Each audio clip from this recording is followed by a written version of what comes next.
Fellow Falcoholics, what is up? Welcome to another episode of the Dirty Birds and Brews podcast. I'm your host, Kevin Knight at Falcoholic Kevin, here with my co-host. He is Tre'Shon Diaz at Tre'Shon on the Twitters. Tre'Shon, how are you doing on this fine day? It's Victory Monday. I know we got a lot to talk about, but cautiously enjoying the win right now. Cautiously enjoying this win. Short week, so we're definitely gonna have to get through a lot before Thursday. But I'm doing well. How are you, Kevin? Yeah, I'm feeling good about this one. I know a lot of folks have said that we've been too negative about this win. It's a win over the Saints. You got to enjoy it, and they're right that you need to enjoy it. Like, absolutely, please do enjoy it, guys. Don't get stuck in the mud, mired in the little details. That is our job, though. Like, we're here to analyze the game and tell you what's really happening. It's your job to go out there and enjoy the win with absolutely no concerns whatsoever. You don't need to worry about anything. You don't need to break it down because we got you covered on that front. We're gonna do the hard labor here to break this game down, figure out what the problems were, because there were problems. This was a heroic win. Great job by the special teams and the defense to put points on the board when the offense really could not. But they had to. They had to because this the offense was not pulling their weight once again. That's obviously a big problem for this team, but they do get the win. They beat the Saints. They get the franchise head-to-head record safely tucked away for another season. A lot of good things about this game that I don't want to get lost in the shuffle, but we're here to break this game down and to tell you guys that while I'm pretty convinced this is a better team than last year, almost 100% convinced already after 4 weeks, there's still some concerning things about this team that we need to get better. And this is not to say that things won't get better or can't get better or anything like that, but I do stand firm on my take from Sunday, which is that the offense is bad right now. Like, the offense is not playing well. But I think the reasons they're bad are all fixable reasons. So that's the good news. The bad news is they're not scoring touchdowns. They did not score a touchdown this week. That would have been really helpful. They probably could have put this game on ice with a single touchdown in the second half. Unfortunately, didn't get it. But we're going to break it all down today on our new show. Now, I told Tre'Shon beforehand I came up with a name for this show. We're going to get his live reaction. So here it is. Okay, Tuesday Takes with Tre'Shon is what I have. What do you think about that title? Okay. Yeah, I got the like alliteration. it. Yeah. So we're gonna go with that for now. We'll see. Yeah. We'll see how we'll try it out for a few episodes. We'll see how it feels. We don't want to force anything, but that was my work over the weekend. So I like the triple T action there. But yeah, before we get going on this breakdown, guys, I want to bring you a quick word from our sponsor, it is BetOnline, folks, and BetOnline is the world's most trusted betting platform and your number one source for everything football. Falcons, Bucks. So my thing is I would never touch betting on a Thursday night football game. They're like the wackiest, most drunken games of all time. So I would not recommend betting on Thursday night football. It also means you can win some absurd bets because just weird stuff happens. So if you're really into that aggressive style, by all means, that's not my game. But no matter what you want to bet on, BetOnline's got you with every stat, every matchup, even live odds and spreads to bet on during the games. And if you think you know your stuff, they've got a new $200,000 mega contest. You pick 5 games against the spread every week for your chance at weekly prizes and a share of that $200,000 grand prize. And when the game's over, you can head on over to BetOnline's new online casino. They've got blackjack, poker, 150 different slots games. So what are you waiting for, folks? Head to that website, betonline.ag today to get in on the action. BetOnline, the game starts here. All right. Well, what do you want to start on? Should we start on positivity? Should we start on giving Younghoe Koo his statue? Should we talk about where the statue is going to go? Is it going to be bronze or gold, or get into the mechanics of the statue making? Where do you want to start on this one? Yeah, if they could somehow get him just on top of the Falcon, I think that's kind of where I'm at right now. If they can just kind of really have him out there like a Targaryen, I think that'd be pretty sweet. But man, the MVP, I think, of the game, responsible for 14 points. 4 field goals, 2 extra point kicks, 2 kicks from beyond 50. One was a career best 58-yard field goal. Just a masterclass in kicking yesterday. And it's crazy, but he's already got the same amount of 50-yard field goal makes as he had in all of 2023 through just the first 4 games of the season. And I know, people were a little worried about that, seeing him. I think it was about 50% from beyond 50 last year.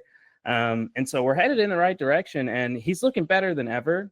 Koo changed his approach a little bit last year, and I think that's kind of what tweaked the numbers a little bit, but his rhythm is really smooth. Seems like he's got everything down and is more comfortable now than he's ever been. And I got to tell you, I was a little cautious coming into the game because the Falcons worked out a kicker. And so I wasn't necessarily sure why the Falcons were looking at guys. And I think it might have something to do with kickoff, or who knows. But, Koo obviously went out there and showed that there's no other kicker on, the street that's going to do that. And it was just a great day from him and special teams overall. Yeah, no, I agree. I mean, Younghoe, the 58-yard kick, you could tell, like, when he kicked it, he knew it was good. I could tell too. Like, it was absolutely true. And critical moment. Like, honestly, I feel like the bigger the moment, like, the less nervous I feel with Younghoe Koo. It seems like he just gets locked in, and that's a great quality to have. And I think Koo in particular is just such a boon to this team. I know that last year wasn't his strongest year. It was still a good year for an NFL kicker, but like, people just have these expectations of Younghoe Koo, and it's like, well, I get it, right? I mean, like, it like, you pay a kicker big money, you expect, a lot. But yeah, it's, he's really played well this year. People were panicking after some missed kicks in the preseason. It's like, don't do that. It's not worth your time. It's just not worth it. That's why you get preseason reps. That's right. That's get it knocked out of the way early. But so just fantastic by Koo. They've even had him doing some like directional kickoffs and stuff too. Like, because I know he was an onside specialist and hasn't really gotten to flex those muscles. But now that you don't necessarily need to boom it out of the end zone every play, which was kind of Pinion's specialty. They're letting Koo get some opportunities there. So that's interesting. We'll see how that develops over the course of the season. But yeah, I mean, you can't give enough props to Koo. And then the rest of the special teams, like, first of all, like, Rashid Shaheed should never have attempted to catch that ball. That was, I don't know, like, he's inside the 5 and he's like putting his hands up. I'm like, what are you doing? Like, why would you touch this ball? It's going to go in the end zone, you fool. And like, yeah, no, he tries to catch it, like, turning around, and obviously Kaderl Hodge and multiple guys are there to punish that mistake. Those points ended up being absolutely critical in this game. So props to the special teams as a whole for that play, putting points on the board when the offense could not. But yeah, I mean, special teams was a critical piece of the game today. So I know, and for you in particular, this is a very big moment, because I know that you've been on this, special teams matters, special teams sommelier, like, this is your moment. So I don't want to take anything away. Please bask in the ambiance of this moment. It doesn't get better than, special teams accounting for 20 points of the 26 scored. And you mentioned it. I mean, getting to see Kaderl Hodge being the guy that falls on the ball there for the touchdown was awesome. If you go back and watch that play, you actually see he literally makes his man quit as he's the gunner going down the field. The actual blocker there peels off and starts walking back towards the sideline before the ball has even been recovered. He literally just took all of the heart out of that man and then falls on it for the touchdown. We love to see that. The punt itself, I mean, what a punt for Pinion, first of all. Just, I mean, he boomed it, and he was having a great day as well. Bradley Pinion, Kevin, I know you and I talked about it preseason. He's probably one of the most underappreciated guys on the team. Just a random practice squad pickup one day off of Tampa Bay, and now he's one of the best punters in the league. So yeah, we love giving props to special teams, and the guys really balled out. There's still some areas, I think, on the return side of the ball, I was a little nervous, and I think I'm still a little nervous with our return game right now. But looking at the positives, looking at everything that I'm not going to criticize these guys. They put 20 points on the board yesterday when the offense couldn't. So it was great all around, and that's what we like to see, because sometimes, for whatever reason, whether it's the offense, whether it's the defense, whether it is special teams, not everybody's going to be perfect on the same day. And if you have a unit that can lift up one of the other sides of the football, that's great. That's what winning teams do. They figure out a way to win, to get points on the board. And that's what the Falcons did yesterday. Yeah, absolutely. You got it. And this team, while the offense is struggling, hopefully it won't be much longer. They need points from anywhere they can get them. And if you can get them on special teams mistakes by your opponent, then you absolutely have to take advantage every single time. And they did. They were right there to make the play. Pinion put him in that position. Hodge fell on it, and they capitalized. And we love to see that. And continuing the positivity, the Falcons defense started this game off super rough, with the two touchdown drives allowed, but they really, really tightened up after that. And, basically for an entire swath of the game, like multiple quarters, they didn't allow the Saints to do anything. And, were they helped a little bit by, Taysom Hill going out of the game, who apparently is the linchpin of the entire Saints offense. Like 2 games without Taysom Hill, they've scored like 20 points approximately. 2 games with Taysom Hill, they've scored 40 plus. So maybe Taysom Hill is actually the secret to their success. Odd. Best QB on the roster. Apparently, yeah, clearly. So, very, very interesting turn of events there. But the Falcons, Taysom Hill leaves. The Falcons shut down the Saints for large portions of this game. They get hung out to dry again by the offense. They end up giving up a touchdown late. But, you get the feeling they kind of did almost everything they could in this one. And, we saw a career day by Troy Andersen, and it sucks that he got hurt on special teams. Like, as much as, I know you appreciate special teams, if you've only got 3 healthy linebackers, you can't play the starters on special teams. You just can't. So that was obviously a big mistake by the Falcons, rolling out Troy Andersen on special teams, and he gets hurt. Not cool, but it doesn't sound like it's a long-term injury. Now, Thursday is in doubt because it's such a short turnaround, but he was described as day-to-day today, that it's basically a pain management thing. So I wouldn't expect him to play, but he deserves his flowers, because Judon bats that pass in the air, and if Carr doesn't throw that, it's a sack within like another half second. So, Carr probably should have just eaten the sack, obviously, given what happened, but Judon bobbles it up.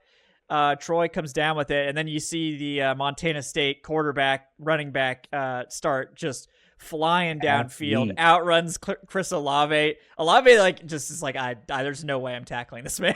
Like, he gets like close behind him. I love the and he's dive just like, for the film session. He's like, they can't say I didn't try. Yeah, he's like, this dude's like 30 pounds heavier than me at least, and he's like full head of steam. I don't think, no, business decision. No. Yeah.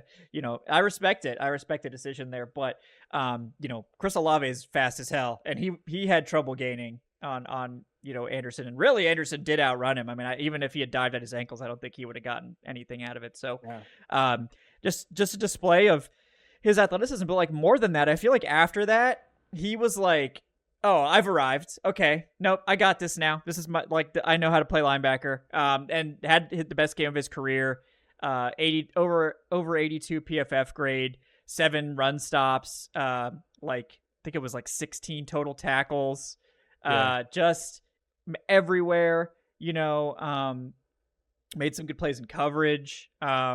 Just can't say enough nice things about Troy Andersen. And like, as a Troy Andersen stan, it's been hard. We didn't get anything last year, obviously, with the injury early in the season, and 9 starts in was still very up and down, but finally I think we see the game that people have been waiting for with Andersen.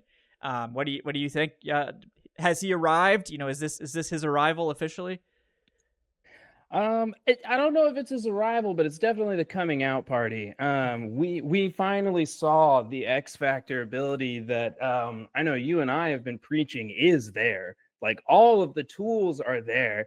And yeah, he filled up the stat sheet. I think ESPN is in debate with one of the other stat callers whether he had 10 solo tackles or 9 solo tackles, but they both have him down for 7 assists, a pass defended, a tackle for loss, an interception. I mean, the guy was going sideline to sideline. We're watching him hawk down Alvin Kamara, no problem. And I mean, we talk about those tackling numbers, and tackling numbers can be deceptive. We've heard like, well, Paul Willer's had a lot of tackles and stuff for the Falcons and things like that.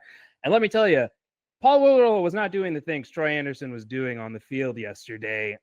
Troy looked free, and I think you're right, Kevin. He had, before the play, it was a little rough, and I think the whole defense was a little rough. He had like one really good play, just simple read and react before the interception. But man, after he caught that pick, he just never looked back, and it was a totally different player. He was the MVP of the defense yesterday. He picked up a lot of the slack that was, being left out there from, some of his peers. Caden Ellis had a pretty rough day inside. Yeah. The defensive line, which I know we're going to get into, the interior, still getting pushed off the ball. But Troy did the little things right yesterday, the things that won't always show up on tape. We saw him take on blocks correctly. We saw him read his gaps, react fastly, understand his keys, know where he's supposed to be. He's super fluid in coverage, and he's looked very fluid most of the year, but everything just seemed to click a lot faster for him yesterday. And you finally feel like he's got that comfort level now. And that interception was like, yeah, dude, you belong. You are just as good, if not better, than some of the guys on this field. And just kind of getting to see him in that comfort level was great. And when you go back and watch the film, one of the things that I thought was really cool is how hyped everybody on the defense was for Troy as the plays are happening. There's a goal line stuff that he was in where you see him take on the tight end, shed, get the tackle, and Taquan Graham is like on his back. And as they're like rolling over Kamara, Taquan Graham is slapping Troy on the head, like super happy for him. And that's awesome. It's like, you know that these guys see it. They see the ability in practice. Grady Jarrett was like, yeah, nobody's catching Andersen. Like after the game, he was like, hey, ain't nobody catching Troy. That man's fast. And like seeing it all come together was just beautiful. Yeah, it was tremendous stuff. You love to see it. At young player, I think everyone on the team on the defense loves him, and it's just great to see him get that opportunity and capitalize. And I think this is like the mental side of the game is such a big part of it that I think a lot of people don't really understand. Is like you have a great game like this, it can change. Especially if you've been a player that struggled or really hasn't broken out yet, like. When you get that first breakout, you're like, oh, wait, like I can do this. Like, it's one thing to like tell yourself that you can do it. It's another thing to like go watch your film and be like, okay, I can do this. And linebacker is such like an instincts and confidence position. And I think that was really Troy's problem, was that he just didn't trust what he was seeing. He was a little bit hesitant, and it didn't hurt him as much as some other players because he can make up for it with his speed. But like, if he can get there with his eyes and his instincts with his athletic talent, then there's no, we were talking about there's no ceiling, that like we don't know what the ceiling is for that type of player. And he's just scratching the surface here. Again, this was his 10th start. So I think he's the biggest wild card on the defense, because if he can play like this every week, they're going to be in really good shape. So it's like, maybe Nate Landman comes back next week. Ellis gets to play edge and solves one of the edge, spots. And you got Landman out there picking up the slack against the run, and Troy Andersen's, just doing his thing and playing with his hair on fire. This thing's starting to come together on defense, it seems like. But shout out there. I also wanted to shout out Onyemata. Like, I was like, it was hilarious because like I think one drive into the game, I was like, oh, I'm worried about Onyemata, like in the Falcoholic chat, and then like has his best game. Like, he's like, oh wow, 3 pressures, like, doing good stuff. The line as a whole wasn't doing great against the run, but Onyemata clearly was actually doing what we would expect him to do. So good to see that from him. And just like some of the young guys, like Zach Harrison, Yeah, he didn't play a ton, still like under 20 snaps, but I think it's pretty clear that he has to play more because like we're seeing that there's some weaknesses out there. I'm looking at you, Contavious Street, and I think that it's time to start changing the guard a little bit, and making some changes, especially on this interior, which interior's been pretty disappointing through 4 games. Probably the biggest disappointment on the team. Yeah, I biggest disappointment by far, I think, because when you combine the message that the team put out about the group with the draft strategy the team went with this year, they're not matching up anymore. And so at this point, you kind of have to accept the fact that the room isn't as good as you thought it was. Zach Harrison had I think it was the second lowest snaps through the 4 games. I just don't understand how Contavious Street is out snapping guys like that and also getting opportunities over the rookies. Before he was credited with a hurry yesterday. It's questionable. Yeah. It's questionable. But here's the thing: that's the only pressure that he would technically be credited with for the entire year. So through 4 games, and you have one questionable hurry, you just can't rationalize having that guy over some of the other options. We did see Taquan Graham's snap counts almost double. I thought he had some really good moments yesterday. Yeah. He had a nice TFL. He's lethal with that swim move. And I think that I think that things are going to have to start to change there a little bit, or there's, I don't know, Kevin. It just looks like we're so soft up front right now at times that it's really hard to believe that we don't have better options, available to us. Yeah, I mean, to me, it's like, I get going into the season and leaning on the veterans and not throwing the rookies to the wolves right away. I mean, I think that is something that makes sense for this team. But I think at this point, you're seeing guys underperforming, and like, Street in particular is the one that it's like, all right, it's probably time to make a change there, like because he's basically a depth rotational guy. He's not making any significant amount of money to be here, and he has not performed. He was whatever you think about PFF, he was the lowest graded player on the Falcons per PFF with a 28.5. Bad run defense, bad pass rush, bad tackling, everything. And they were playing him at nose tackle, which is like, what are you doing? Like, why is Contavious Street playing nose tackle for you? Like, this man is not a run defender. Like, he's a pass rusher. But I mean, I think, what we'll probably see is a lot more snaps for. I think Harrison has earned it. I think letting Harrison play more, maybe big end stuff, 5-tech stuff that he's comfortable with. Obviously, TQ, I think, is going to take over a larger role. And then, I think Eddie Goldman's been absolutely fine as the nose tackle. You didn't know what to expect out of him. Coming off of not playing football for like 3 seasons. He looks totally fine. Not necessarily an impact player, has missed some tackles, but he is definitely disruptive and like getting some push in the middle. Like, honestly, he's been better as a pass rusher than a run defender so far, I was not expecting that. I did not see that coming at all. It's like he has the second most pressures in the interior group. It's kind of crazy right now. So he's playing well. But yeah, I think you need to, consider that it's probably time to get Rook out there. Because the one thing I think we could count on Rook doing based on his college tape was he could play the run. Like, he was always a good run defender at Clemson. It's just like he was just an athlete as a pass rusher, but that's pretty much like if anybody knows Clemson tape, like some of the most boring D-line tape you will see, because they ask these guys to play the run first, most of the time, right? So they got to sit there, they got to play the run, and Rook was great at that, but he's just a very undeveloped pass rusher, and I'm guessing they were like, oh, we need Street's juice more, we need his pass rush expertise more, but at this point, they need the run defense more. Like, they need a stout guy, and it's like, I don't think you can keep your second round pick on the bench anymore. It's like a PR nightmare that they're doing it. So it's like, Street's not playing well. He's not. They need more run defense up front, and like, fans are starting to get pissed off that you're not playing your rookies at all. So I mean, I think it feels like a win-win to me that they just get Rook out there as soon as they can.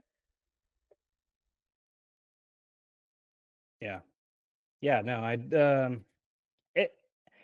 like I said, like we've said, I just don't believe that the statement that this room is so loaded that these rookies can't get onto the field is true anymore. Like the tape says it's not true. The run defense, as you mentioned, hasn't been like that was really the thing that was supposed to be keeping these other guys off is that, well, we need to stop the run first, worry about the fundamentals, then let these guys come in. But the fundamentals aren't getting taken care of by the current guys out there.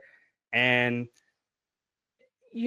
I'm actually on both sides of the ball. It feels like is somewhat of an unwillingness to kind of rotate players more than we were expecting. Like it was kind of going to be billed as, pass rush by committee. We're going to be sending in waves and trying out all these different guys. But then it's like, you don't ever see D. Alford get pulled out and anybody else get a chance. You don't see, receivers. We use the same 3 receivers the whole game.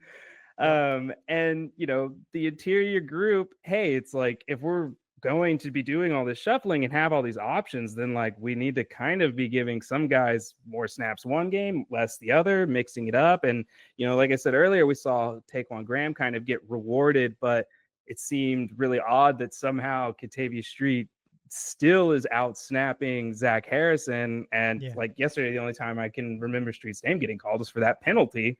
Yeah. And so it's just kind of like, man, what are we doing here? Yeah. We just kind of need to understand and just trust the film. Like, we're seeing it on film that this group isn't good enough right now. Yeah, they got a lot of work to do there. And, 4 weeks in, there's probably not going to be a lot of changes with the Thursday night game coming up. But, it's like, I think after this Thursday night game is when we probably are going to see some changes, probably going to see Rook come in. And, maybe a change at slot corner, because another game where I think Alford actually had a good game against the run. So I do want to give him props for that. 6 tackles, and Alford's always been a good run defender. So that doesn't surprise me. But, in coverage, it's just, I don't know if he's not taken to the new scheme. I'm not a super expert on coverage scheme. So I don't want to like come out here and be like, oh, well, he's not playing zone correctly. Like, I don't know what the hell they called. It's probably cover 3 if you want to pick something out of a hat, but that, I don't like to lean on that, but like, he just doesn't seem to be as confident in coverage, and he's basically always late to the ball.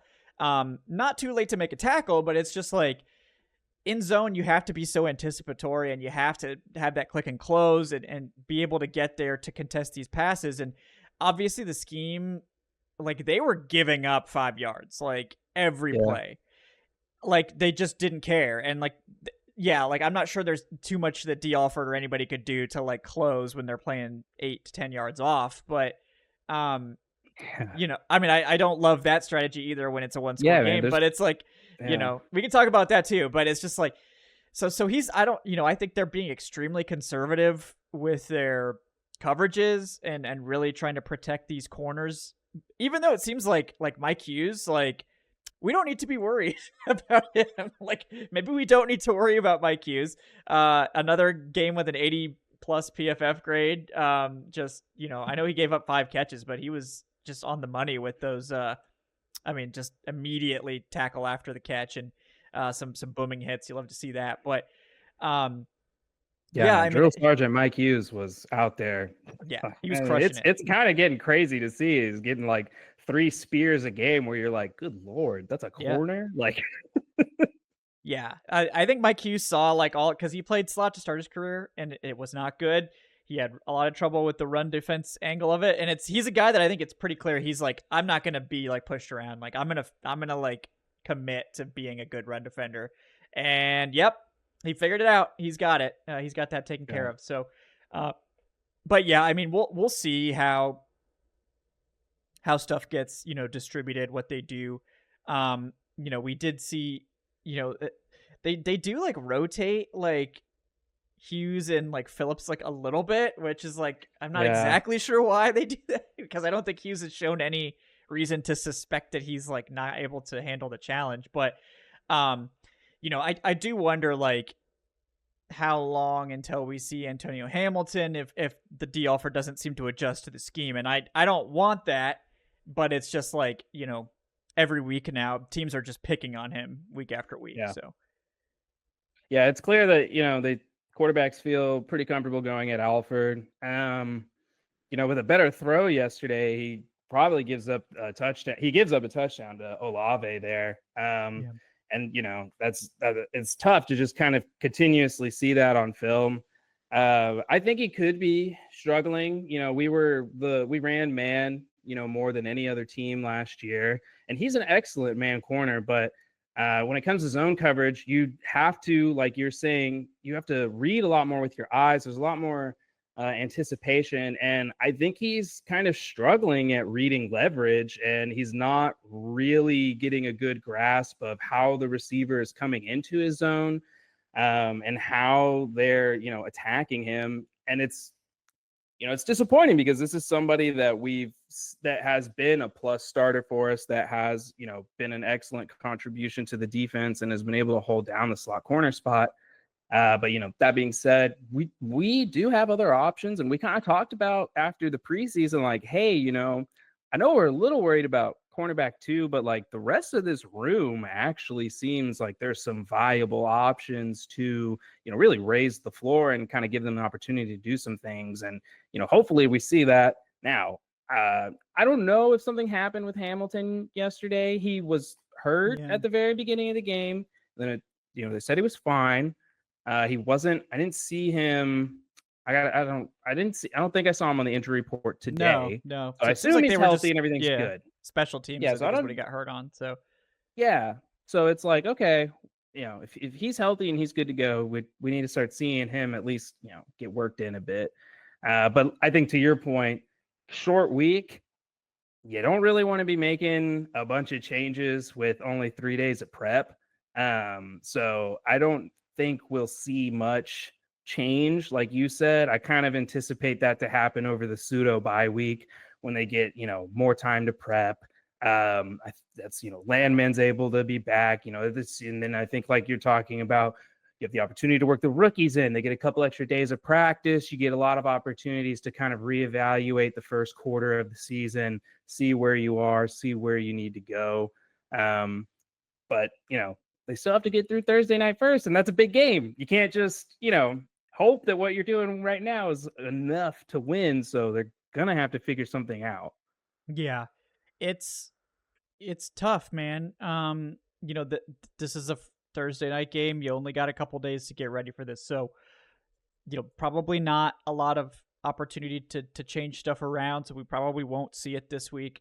We'll just hope that, we can, like, maybe Landman's not gonna be back this week, might be back next week. That'll be nice to see. But yeah, I mean, with Andersen, he's in pain. Who knows how that'll improve. It doesn't sound like they're too concerned about anything other than that, which to me means it might be some kind of bone bruise or something like that. I mean, I don't know. I'm not a Twitter doctor, but the fact that they're saying like he's just dealing with pain means that it's probably something that just they're going to try to manage and see if he can. But again, you don't want to rush anything on a Thursday night game. So I would be surprised if he does play. The good news is that JD Bertrand played 8 snaps and finished with a 91 PFF grade, which I don't really understand how you get that from 8 snaps. But I thought he looked like he was in the right place, but like he did have 1 tackle, was not targeted in coverage.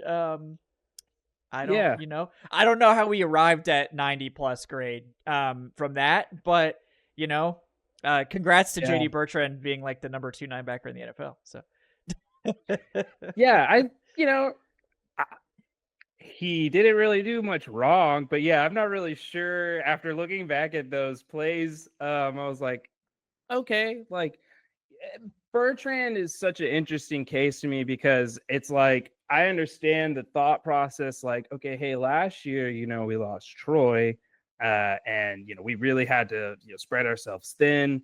So, in my mind, I'm thinking, okay, a versatile linebacker that can kind of do a little bit of everything. And I don't really know if that is what Bertrand is, because I feel like his size limits him a little bit, but he has shown that he has good eyes. And that's like, obviously step one, if you're going to be an undersized linebacker, is you have to be able to read and react much faster than everybody else, because your margin for error in terms of getting into position is so much smaller than everybody else's. if that O lineman's able to reach you, if he's able to get to your inside shoulder, things like that, the rep is lost. And so Bertrand has done a good job of at least showing that, hey, like my eyes are good enough that I can get in position to make the play. And at that point, it's just finishing. So I think we'll probably see more of him, just because if we know that Troy is managing some pain day to day. So I don't think that it's going to disappear on Thursday night. We saw them sign Rashaan Evans. That feels like a signing that maybe should have happened after Landman went down. We got Josh Woods, Tre'Shon, that they apparently wouldn't activate to play special teams, Yeah. I mean, it's very frustrating because you're right, Kevin. I mean, that's somebody that's really all they've done, and they've done it well. And you think, okay, cool. And in the back of my mind, I kind of forgot about that move and just kind of assumed that it's naturally going to, lead to what I expected, which was he'll get on there, he'll take those special team snaps from Troy, and Nate was on special teams as well before going down. And great, they're going to limit Troy having to do 60-yard sprints, because it's like, why are you making him do 60-yard sprints in the middle of having to go sideline to sideline on Alvin Kamara? It's just one of those things where it's like, this isn't smart coaching. No. This isn't a good way to, maintain your players' health, make sure that, you're using them in the most effective way possible. So yeah, a lot of interesting decisions from the coaching staff. Yeah.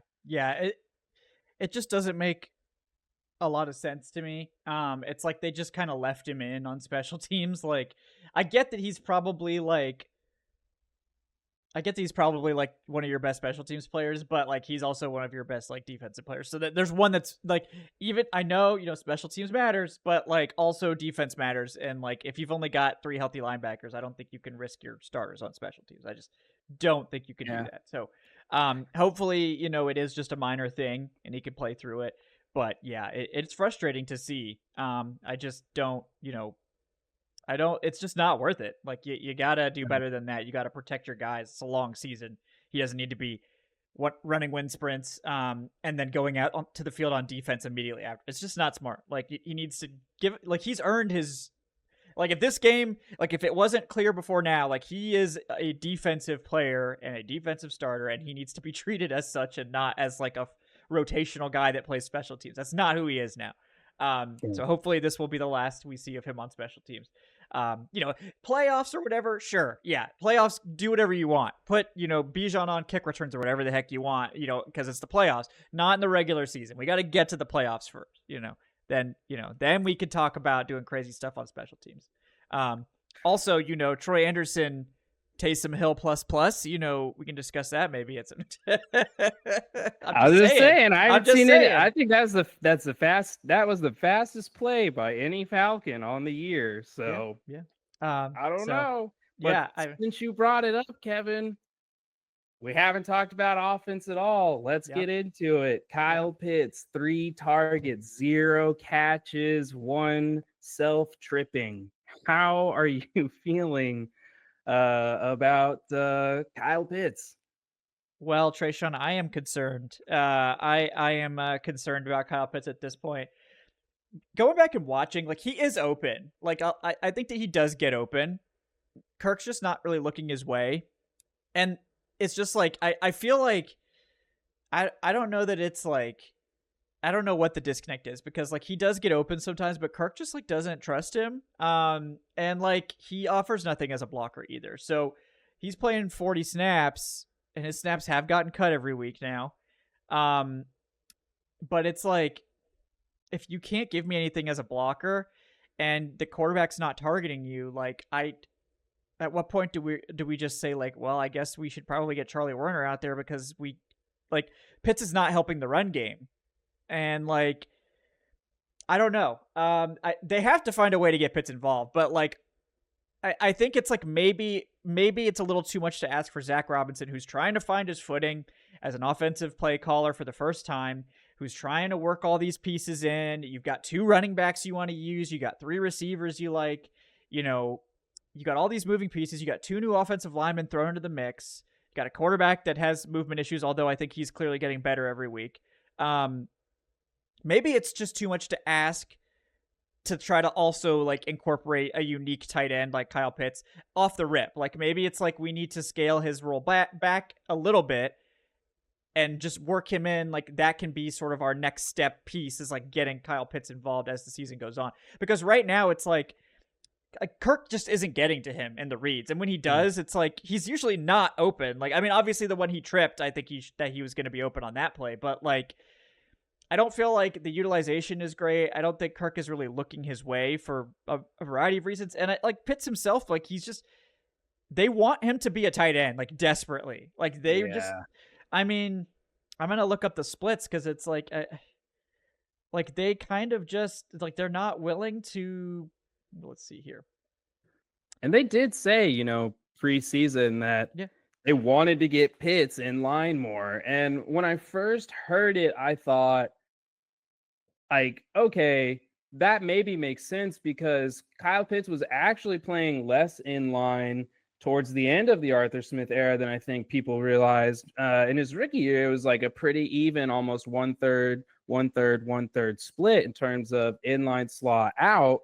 And so I'm like, okay, they just want to get back to like moving Kyle around, utilizing him evenly everywhere so that the defense can't necessarily get a good read on whatever's happening. But to your point, it seems that it's gone almost a little bit in the other direction now. 103 snaps in line, 52 snaps in the slot, 24 out wide. And the snaps in the slot have dropped pretty much every week. Week 1 it was an even split between inline and slot. And week 2, week 1, 25 inline, 24 slot. And he just has a handful of wide snaps a game, like 5 or 6, which makes sense. I think we've seen like he doesn't deal with press super well, which is its own problem. He's gonna have to. I mean, he needs to be able to figure that out. He's a 6'6" tight end. You can't get off press. Yeah. I mean, but after week 1, 9 slot snaps, 8 slot snaps, 11 slot snaps. So his snaps in the slot basically got slashed, but I think that's more of they're just playing Ray McLeod over him. Like his snaps as a whole have gotten reduced. It's 54 week 1, 45 week 2, 42 week 3, 38 week 4. So he's being phased out of the offense slowly. And I think I think at this point where it's like this is going to have to be like they're going to have to figure this out at some point this year, but with the struggles of the offense as a whole, it may just be too much to ask Zach Robinson right now to like also craft a special role for his tight end. Like maybe he just needs the tight end to be a standard inline tight end for a few more weeks while the rest of this offense gets its shit together. And then you sort of roll out Kyle Pitts for the second half, and you have this role for him. Kirk Cousins is going to start looking for him, and all the. I don't know, but it's concerning. I mean, there's no doubt about it. It's concerning. It's concerning. So that was pretty much, I think. Of course, I like eat my words like a week later. Last week, I was like, why are people freaking out about Kyle Pitts? I'm like, it's only 3 games. The Rams never really used their tight ends, or I should say, never featured them. And I kind of was like, it's probably just going to be a 2-year plan. And like it's so easy saying that, but then when you see it and you're like, oh my God, this is going to be a 2-year plan. It's like, come on. Like, I'm with you. There's definitely a quiet phasing out going on, and I'm not really sure what that's going to lead to. They like what Ray offers more in the slot.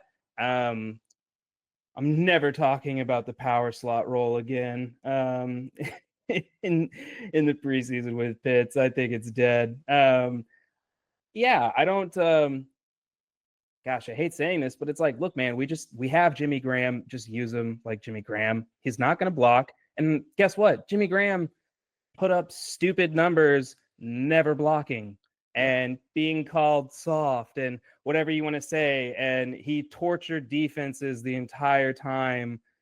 So you just kind of have to accept who Pitts is, what he offers, and some coaches can and some don't. I think you've seen in the NFL some other tight ends that have suffered from that recently would be like Mike Gesicki is probably a really good example. McDaniels came in, he came from the Shanahan tree, and he's like, dude, my tight ends block.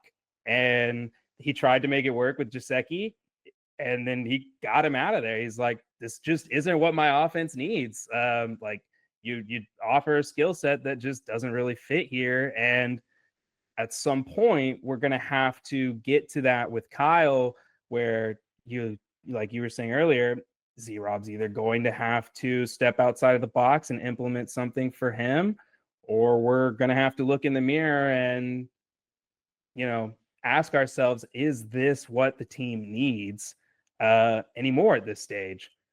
And that's like a bummer. But Pitts already has his 5th year picked up. He's gonna be, contractually, he's here for a whole nother year. So it's looking like it's just gonna take some time. Yeah, it's disappointing. I mean, there's no doubt about it. If they don't get him going this year, like this will be one of the, he's on that trajectory to being a bust at this point. And I don't know if it's his fault, really. And we'll see, I guess, the rest of his career develop. But, it still blows my mind to this day that like Arthur Smith like never really built a game plan for him. Like drafted this man in the top 5, and like the game plan was like, well, Matt Ryan's gonna throw deep shots to him, and then after Matt Ryan left, he was like, well, I don't know how to use him. I guess we'll just put him out there. And yeah, I mean it sucks. It definitely sucks. But yeah, I mean at this point they may just need Charlie Werner to like give the blocking while they figure out what they want to do with Kyle Pitts, and that'll piss fans off, obviously. But like they're missing the tight end blocking. Like that is hurting the offense. So he had a good game against the Eagles, but it's 1 for 3. Yeah. So and you just can't really do that with what Zach Robinson wants to do. Kyle Pitts just isn't the best option. Yeah. But speaking of what he wants to do, looked like Tyler Algier got a little bit more action, and boy, it's really funny to just kind of read the comments as to what people think about seeing Algier have a great game.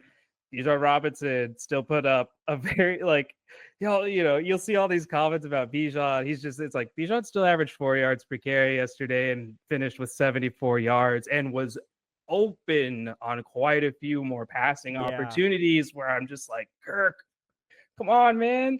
Yeah. But how'd you feel about seeing Algier kind of get some more run and Z-Rob sticking with it instead of just, oh, hey, 2 good runs, Algier. Thanks. It was nice seeing you get back on the bench. No, I would have liked him to stick with it even more, to be honest, like considering how a lot of those drives ended.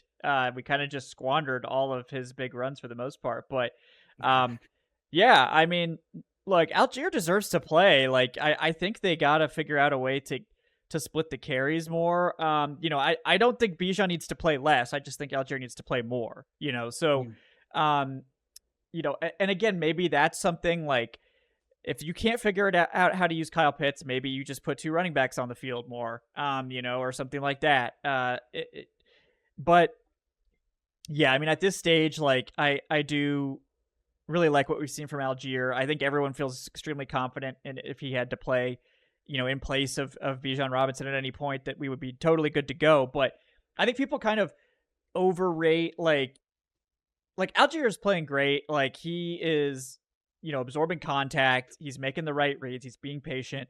He just happened to get way better blocking in this game. I mean, like his yards before contact is like drastically higher than Bijan's. And it's just like, sometimes it happens like that. It's not like anything to do with the running back. It's like, that's why like a lot of people are like, oh, like rushing yards are an offensive line stat. Like that's tongue in cheek, but there's definitely something to that. And like, Algier got the better blocking, and he took it full advantage and looked great.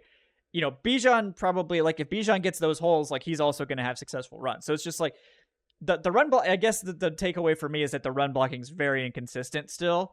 And it'll lead to these sort of weird splits between the running backs when in reality they should both be productive. But it's just like when you can't rely on the blocking, like it makes it hard to string together drives, which is exactly what's happening. Yeah. Like they're stringing runs together, and then they'll just have like a run of like a bunch of tackles for loss or like very minimal gains, and it's like, well, now we're a 3rd and 9 again, and then we're like calling wide receiver screens, which we need that to end now. Like, Oh, I said like that, yesterday, I'm like, like, we're gonna have to beat the Big 12 out of him. He yeah, just he just loves those screens. it's like And then I think a lot of them are like run screen options or something like that is what I what think people so were too. saying, and it's like we need to stop that. Like we need to change that check to something other than a screen option because everyone knows it's coming. They line up in the same way every time. It's like they telegraph the hell out of it every time. It's like, well, they're about to throw this screen. I can see that's coming. And like it's tackle for loss like almost every time now. The one screen they actually executed I well was gonna was the say. one to Bijan that got taken off by a completely ticky-tack hold. That was embarrassing that they would call that. Yeah. They like it just straight up watched Saints offensive linemen manhandle Falcons defensive tackles the entire game, and then they called that. Like, Yeah. I mean, hands completely inside the chest. I mean, yeah, it's just 101. It's like this is super not clean. holding. This is Super clearly clean. blocked. Like it's just a Yeah. block, man. And so then they called that. That was embarrassing. The rest should be ashamed of that. Yeah. But like, I think like honestly, they need to just swap that screen out for just Bijan running a little leak out of the backfield in that same The area. leak was there. Yes, that The play leak is like is so dynamite, open. and they don't like Kirk is like it's like Kirk has like evolved. Like he used to be the dump off king. It was like he'd see that like running back coming free, and he'd just throw that over and over, and everyone was like, oh, he Yeah. won't go deep. Now he's like the I'm going deep king. Like he won't even look at the leak. It's like the fourth. I mean, and part of that's like new offense, new system. He's not getting to that last read Yeah. most of the time, but like that's where I think this offense has so much potential. Is like if they're like sitting back in coverage, which is what's happening, like Kirk's getting time and nobody's open. The running back's open. The guy out of the backfield is open like almost every time, and he's just not seeing him. Or he's hesitating, and then he finally gets covered. But I think we just swap out the screens for those leaks or those wheel routes or whatever it is out of the backfield, and then I think that solves a lot of your problems with the frustrations with those screen plays. Yeah. It's funny, yesterday when Cousins there was one play where I was like, oh, that was interesting. And Cousins had a choice between throwing to Kyle Pitts and hoping that Kyle Pitts could get 4 yards for the first down, or dumping it off to Tyler Algier and then hoping that Tyler can somehow get 8 yards. And Kirk chose Algier, and like Algier ends up getting 13. But I think it goes back to like your comment earlier. There definitely seems to be a comfort level issue between Kirk and Kyle. And I don't know if it's one of those things where it's like Kirk's not happy with, the first pass he throws to Kyle, and it seems like Kyle maybe alligator arms it a little bit, or could have caught that slant ball. Maybe he's worried about getting the hit. Maybe from Kyle's point of view, he doesn't appreciate getting that pass when he doesn't appreciate that that's the opportunity he gets when Kirk does get it. But I keep going back to this quote that I did not want to put a lot of stock in when we heard it in the preseason, but now I think that there is something going on, and it's obviously happened in practice, where Kirk is saying to Kyle that I need you to be going 100% every play. I need you to be spreading your arms out every play, this, that, and the other. And, it seems like Kirk doesn't feel like he's getting that from Kyle. And there's times on film where we're seeing that is the case. So I'm with you. Let's kill these screens and let's just feed these running backs, because for some reason defenses really want to get put on a highlight reel, because it's just like, I mean, whether it's Bijan just dead legging somebody and watching them fly right past him, or if it's just Algier being the hamster ball that he is and just rolling through everybody, defenses seem really cool about just taking those passes. Yeah. It's just, I they got to make some adjustments to how they're doing it. Like, and that's my biggest issue with Robinson right now is I feel like they're just like the play calling just doesn't feel like it's in like any sort of rhythm. Like, I don't think like the play calls in a vacuum, some of the screens notwithstanding. Like I think the play calls in general, like in vacuum, it's like, oh, well, this is a good play call. Oh, that's a good play call. That makes sense. I think the game plan for this, like starting off like throwing the ball because you know they're going to still have to stop the run.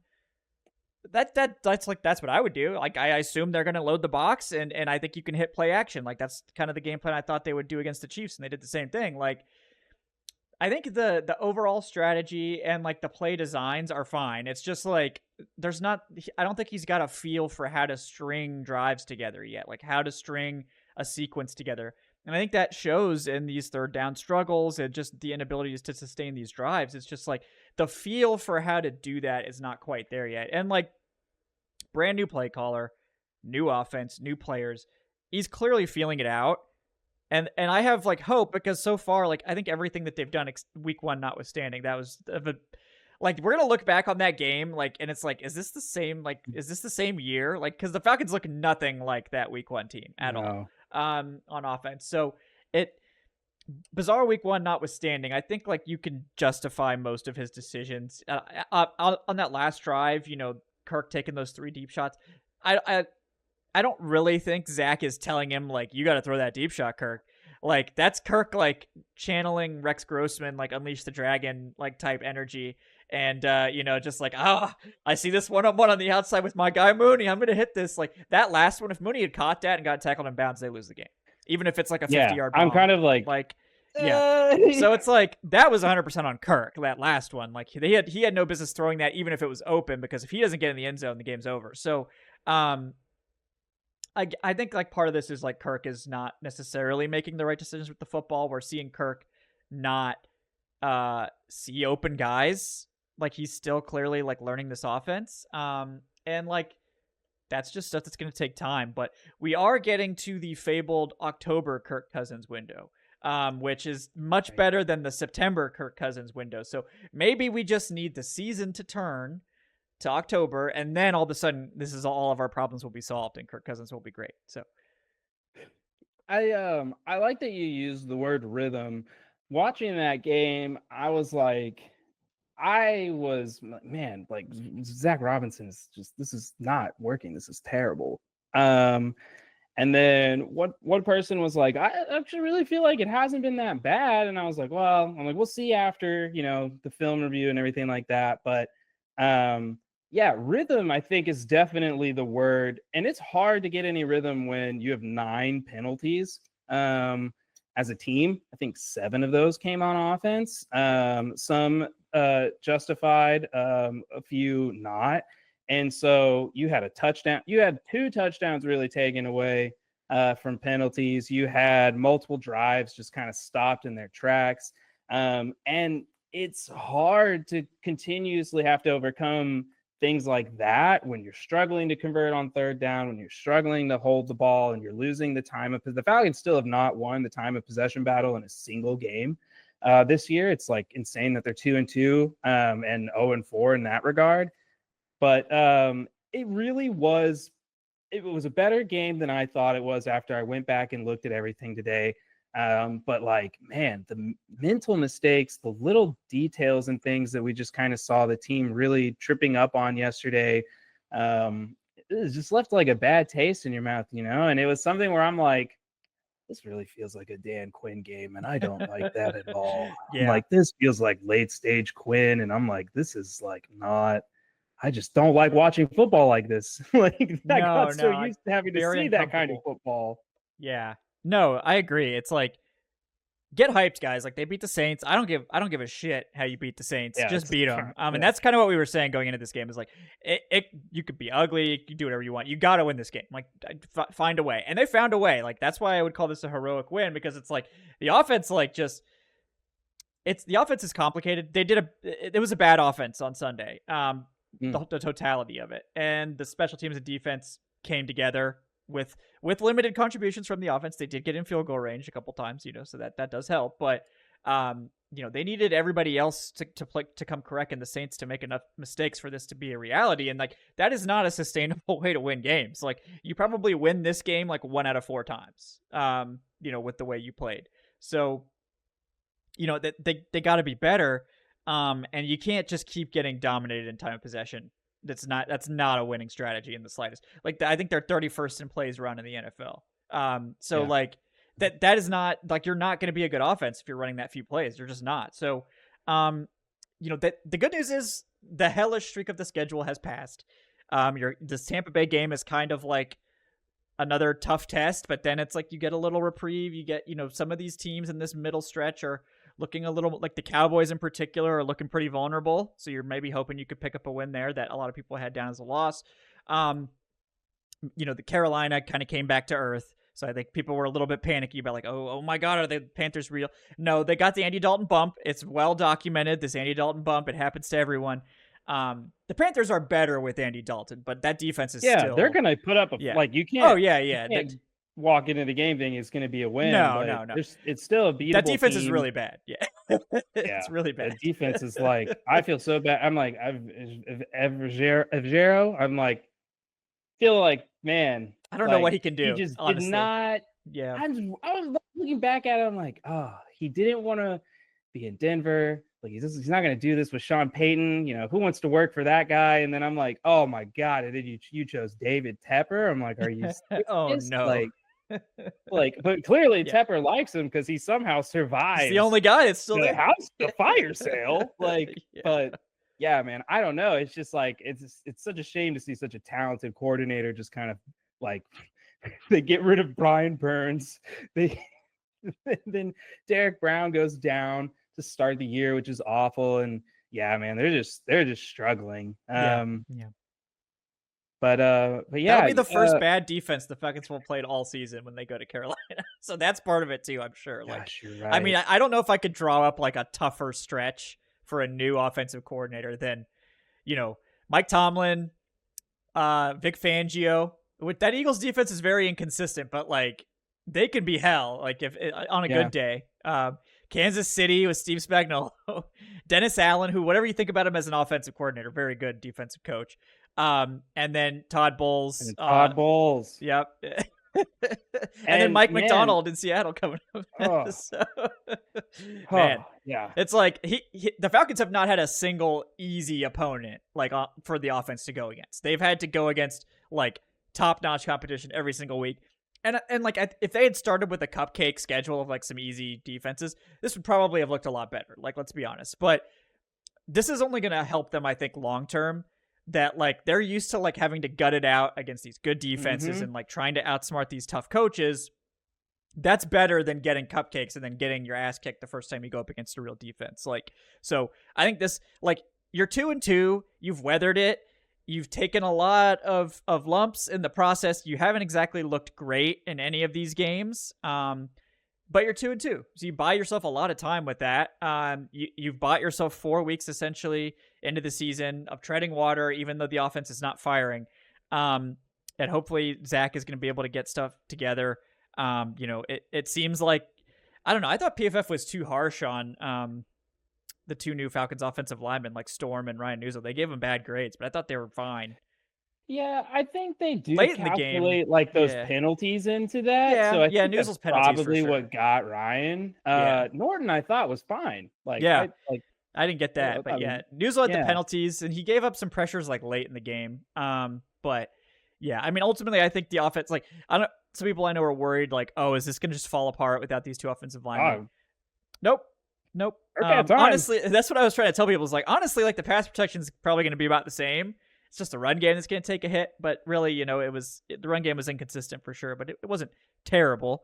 But yeah, I mean, I think you look at this team and you're hoping to get better. But you got a tough test this week, like Tampa Bay, Thursday Night Football, another primetime game. The good news is like away teams on Thursday Night Football typically play horribly. So there is that working in your favor. And, Tampa Bay lost some guys in the game this week.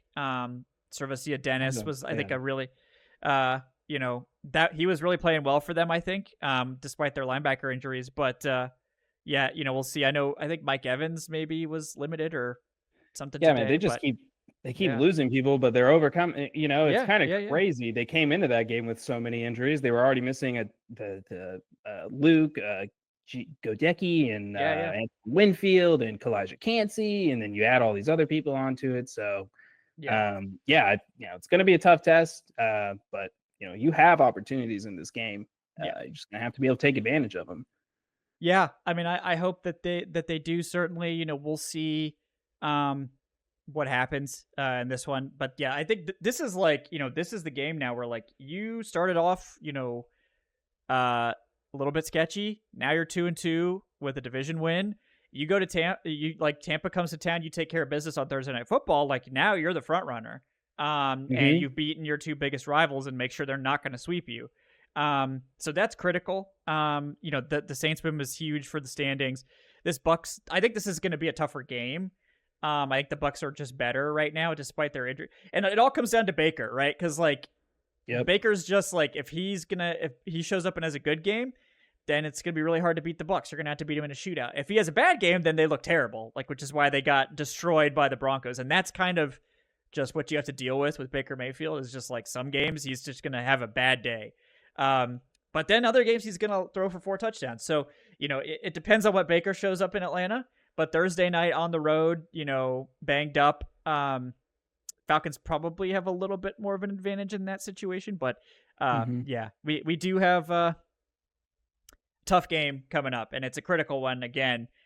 For the Falcons, if they want to take control of this division, which everyone thought they would, we're thinking, oh, this team's gonna. So they need to do it now. They got to Yeah. beat the Bucks, and then if they beat the Panthers next week, which I think everyone would expect, like now you're 3-0 in the division, 6 weeks into the season, and you're on top. Like I mean, it that would be great, So they're this NFC South gauntlet is gonna be very meaningful. We're one game in, and they got to get this win against the Bucks here. Yeah, and it's to your point, 2-2, 2-0 in the NFC conference. One of those teams that you beat has a win over the Saints. And then 1-0 in the division. You're getting ready to not just set yourself up to be, like you're saying, 2-0 with the Buccaneers, but then you have the Panthers. But after the Panthers, it goes Seattle, and then it goes Bucks again. And then it goes Cowboys, and then it goes Saints again. So this, like, it's our all divisional games are all packed in this tight, second quarter, just it's barely trailing into the third quarter of the season here. And so there's like a legitimate reality where the Falcons come out of those games and they have a chance to already be 4-0 in the division. And if you split those two games that you need to split, if you can split with the Bucks and you've already beat the Saints, you roll through Carolina and sweep them, you're in a great position, and one where you don't want to start thinking way too early about where you are. But the Falcons can walk out of October feeling like, hey, like we have control of this, and we only have 2 games left from November till the end of the year. You have the Saints, they're the second game in November, and then we end the season in Carolina. Like everything in between there is the Broncos, the Giants, the Chargers, the Raiders, like the Vikings. And it's kind of like one of those things where it's like, obviously the Vikings are freaking terrifying right now. I don't Yeah, want to, yeah. like, Right. I do not That want game to see, changed a I'm lot. very That game happy changed we a lot. see them at the end of the Yeah. year Yeah. instead of having to go up against that buzzsaw right now, because Yeah. Brian Flores is out here terrorizing Yeah. like everybody's QB1. Right. Yeah. The Packers were the first team really to even have any success against them so far. So And that was like a huge comeback because, yeah. like, at the Yeah. beginning of that game, I was like, oh my God, I'm like, Jordan Love wore a Brett Favre jersey, and he is not playing the kind of Brett Favre game he was hoping. Yeah. He actually ended up playing a peak Favre game, which is Yeah. hilarious. But yeah, it was just one of those things where it's like, oh no, I'm like, the Vikings are like, last year we lose to the Josh Dobbs Vikings, and this year it's like, oh, the Sam Darnold Vikings are really going to give us hell. Sam Darnold. Yeah. Woo. Yeah. MVP Sam Darnold maybe by the time we play them. So we'll see. But yeah, I mean that's nice that you're gonna get that. We'll see. We also get the Commanders in December with so I'm thinking, Cliff Kingsbury December, that's usually a bad situation. Oh, yeah. So by then, we should be okay. But if we had to play them like now, that's a big problem. But no, shout out to Jaden Daniels though. He's playing great football so far. Yeah. Well, Tre'Shon, I think we covered the game and talked a little bit about this week. Obviously, it's a condensed week We'll be back on Wednesday night for a game. It'll be our condensed live/game preview with Mark Ramundi joining us, guys. Nice. But yeah, anything else you want to plug, Tre'Shon, before we sign off today? No, nothing for me. I agree with you. You know, Kevin. I think that I think that the issues that we're seeing are still fixable. You know, we haven't seen anything yet, and we haven't been given enough evidence to really make any concrete conclusions about, you know, any specific issue or scenario that the team is facing right now. So, you know, stepping back 4 weeks in, week 1 is so fake. Like those numbers, like week 1 alone is dragging down the offensive numbers like so heavily right now. Yeah. I'm with you. You know, I do think that we are going to be able to get better, and that you know, it's going to take some time. Just have to, you know, capitalize on a lot of the, you know, situations that we're in, and if they can start executing, then I think we're going to be all right on offense and on, you know, overall moving forward. Yeah, I think the big thing is like there doesn't appear to be a talent deficit. I know like the concern was like the defense was not talented enough. And really the defense is just like, I think if the defensive line starts performing like we expect them to, then they'll be okay. They can't overcome like bad edge play and bad interior play. That's a recipe for disaster. But you know, if they got Judon, and like they did give more snaps to Ebiketie and more snaps to James Smith-Williams this week, I believe. Carter's snaps were lower. He was only at 37, which actually tied Ebiketie. And I think James Smith-Williams also had 34 snaps. So like they definitely split that up more. So yeah, I mean, I think, you know, we just need a little bit more from the defense. We need the offense to get it together. But really that's the kicker. Like if the offense can get it together and actually not get completely dominated in time of possession, the defense is probably going to look a lot better. Like this is what we were holding our hat on, which was like, oh, the offense isn't going to be trash, so the defense won't have to do as much. And so far it's been the opposite. Like the offense has just been not stringing together drives and throwing the defense out there. And like the defense, to their credit, has like responded by playing really tough football. Not always pretty football, certainly, but effective, you know, at limiting scoring. And offense, it's time to start doing your part. You know, just like the Starship Troopers meme, we got the special teams guy, I'm doing my part. The defense, you know, I'm doing my part. And then you throw in, you know, the I think you should leave, you know, I didn't do shit, you know. And that's the offense. Yeah. So, you know, we need that to change to the real, you know, meme of and get that, you know, Falcons patriotism flowing on all cylinders here. But I think it's not a talent deficit. I don't think what we've seen from Zach Robinson so far is like, oh, this guy doesn't know what the hell he's doing. There's no way this is a cohesive strategy. Like, I actually think their overall like game strategy, like going into these games, has been sound. And that to me was like something that I just didn't see that much from Arthur Smith, where it was like, oh, well, these guys have really, you know, really good run defense, but their corners are terrible. So maybe we should, you know, do some outside runs and some play action. And it's like, nope, we're just going to pound the rock, you know, 25 times in the first half for nothing. And you know, so I think they've done a good job, like Zach, of crafting game plans to fit their opponent, which is good. Now they just need to execute those game plans. Like the offense has been sloppy. There's been a lot of penalties. Obviously there's moving parts on the offensive line. Kirk Cousins has not been super sharp yet. I do think this wasn't a terrible game for him by any stretch. I think he is getting more comfortable, but, you know, we can't just throw rocks at Zach Robinson, because I think it's partially his fault, but it's also Cousins needs to get to all his reads and find the open man. That's what we're paying him to do. He's the veteran. You know, if we just wanted guys to see their first 2 reads or something, like Penix can do that, and he can throw the ball 70 yards downfield, you know, and he can move somewhat. So, you know, if we just want guys to make 2 reads, like I'm sure Penix is capable of making 2 reads right now. Kirk Cousins is here to get through all 3, maybe even to his 4th checkdown option, because he's a veteran and this is supposed to be an offense he's familiar with. So, you know, we also need guys to stop committing dumb penalties. Maybe not have 2 snap infractions in critical moments. That would be great. And I think things will look better. But yeah, there's certainly hope. This team is not cooked.